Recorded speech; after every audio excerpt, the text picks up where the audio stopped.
ISIS on the doorstep. Fighters reportedly seize Iraqi town near base holding U.S. Marines. Fox News, Gateway Pundit. ISIS seizes Iraq city, attacks al-Assad base with 300 Marines inside. 8 suicide bombers killed inside base. I mean, this is just all-out al-Qaeda attack. Now look at the photos here. They're all waving al-Qaeda flags, and our media keeps acting like ISIS is different than the Syrian Free Army and al-Qaeda. I mean, it's just a total joke if it wasn't so serious. And again, it's a real war. They'll kill Marines. They'll kill Army soldiers. They'll kill sailors. So it's a real war that people like Chris Kyle over there fighting, but at the end of the day, the globalists are behind the whole thing, orchestrating it. We're going to continue to investigate this. Kurt Nimmo has a boil down of it with video at Infowars.com. ISIS captures city where Marines are training Iraqi troops after Obama submits war authorization. Al-Baghdadi is the town. What is that, like the Baghdad? The little Baghdad? Taken by ISIS. And then look at this article. This is so incredible. I remember watching this at the time, just as a neutral person, knowing George Soros was behind and bragged about it, the $5 billion State Department to overthrow Ukraine, put it in a unelected government. They call that a dictatorship. Junta. And I remember seeing clearly in the videos that were even being put out on their state-run TV that it was snipers from the West and pro-Western Ukraine shooting at the elected government police and killing them.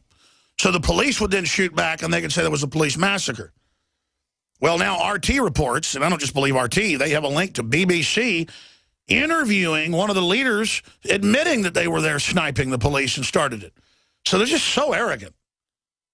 BBC airs fighter admitting he fired on police before Kiev massacre. The BBC has aired footage of an opposition fighter who says he fired at police. I remember watching the footage. I mean, the media was saying that they were protesters shooting at the police. It wasn't denied. Okay, that's just some of the news on that front. Let me get into the really serious news here that's coming up.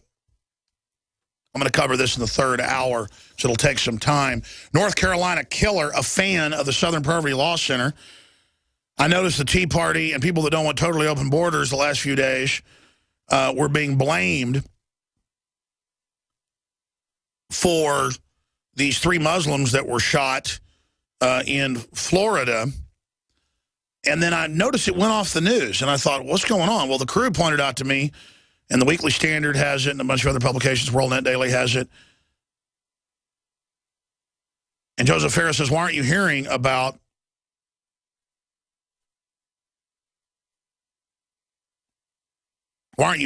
this? It was in Chapel Hill, North Carolina. Well, we're not hearing about it. There was another event in Florida because Craig Hicks, the suspect, charged the murders as an atheist and a fan of the Southern Poverty Law Center and likes MSNBC host Rachel Maddow, the science guy Bill Nye, same-sex marriage groups, and the Freedom from Religion Foundation. So he's immune because he's liberal. 3 Muslim students murdered near University of North Carolina. Corporate media accused of glossing over story. That's a Don's report about the WorldNet Daily report. And they had another case that we'll talk about. Remember the guy that went in and shot up the Family Research Council? And he said he did it for the Southern Poverty Law Center. This is a group that within an hour or less of Richard Poplawski in Pittsburgh, Pennsylvania 6 years ago, shooting and killing 3 police officers, they were blaming me, saying he did it for me.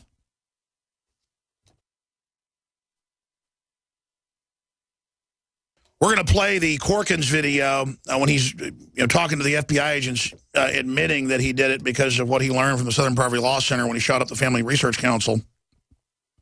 But the reason I'm getting back into this is within an hour, they had it on the Pittsburgh front page newspaper. They were announcing it on national news. And imagine, he's barely at the police station, and I'm being blamed. They're running into his computer claiming, oh, he visited Infowars.com. Well, we just went to his social media websites and found him saying that I work for Israel and that I need to be taken out and that he's going to dedicate his life to stopping me. And he was all on the Stormfront website and everywhere else. But the Southern Poverty Law Center and the ADL, within an hour, had their people inside the police department leaking it, trying to connect it to me. Again, folks, they're after us, is what I'm saying. And they're after anybody that doesn't want to just sell the country completely down the river to corruption. And that's happened a bunch where they get on the news and they say, Alex Jones wants cops dead. This is a meme they put out because they know I'm saying we don't want civil war. We don't want to protest tyranny violently. When we don't want to go out, if it ever goes to violence, and randomly shoot cops or military, that will drive the police and military into the arms of the globalist. Plus, it doesn't hurt the globalist. They hate the police and the military. Look at their internal training. They're totally worried about the military and police. They're worried about anybody that's got force and that is in the inside. Tyrannies always keep police and military on a very short, abusive, tyrannical leash. So natural allies of the police and military, it's like if you go to a party and you act like you don't like anybody and you sit in the corner mad and then you think everybody hates you.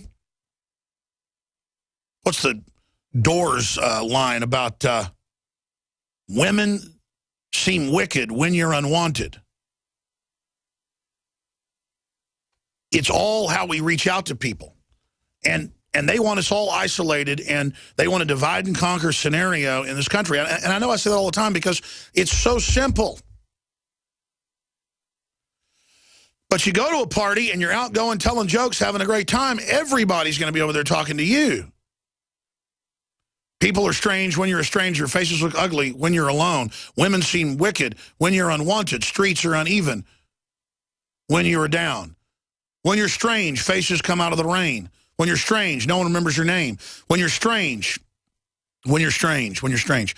And see, that's why they, 30 years ago, infiltrated the proto-modern militia movement that's totally constitutional, absolutely part of our system and wonderful, with feds and globalists to make everybody hide in the woods, think the cops are coming to kill them, freaking out, so they could project an image of a bunch of crazies hiding out in the bushes to then put that in movies and TV shows to then create the perception that anyone owning guns wants to kill all the police. So the police would then start alerting on them like a hunting dog that's been trained to go after rabbits.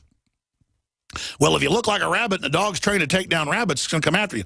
It's like MTV and the whole culture teaches the kids how to wear their pants hanging down around their legs, prison style, prison punk style, and to wear certain outfits and things on record while they train the police to alert on it that that's guns, drugs, illegal activity. You're putting on a uniform, an enemy uniform, and then squaring off against people that have been trained to attack you. And everyone just follows the roles through the hype like idiots. The police go along with it. The gangbangers go along with it. We're all being played like little chump morons. So we're going to be getting to that and playing some of those clips coming up. Just a few minutes in the third hour, but I want to get all that lined up and document that for folks, that the real promoters of hate are people like the Southern Poverty Law Center and ADL, and they continue to get caught with their pants down, and that's a good thing. But since I mentioned media manipulation and media control, I thought that I would play this piece, and this is an auxiliary Infowars.com reporter that put this report out, and then Paul Watson wrote a story around it. And I've said many times, don't ask me permission to be an Infowars reporter.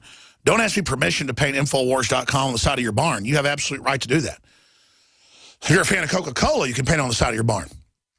But we get these emails and calls almost every day. You know, can I put your stuff on Access Television? Can I write about you, in an article for the school paper?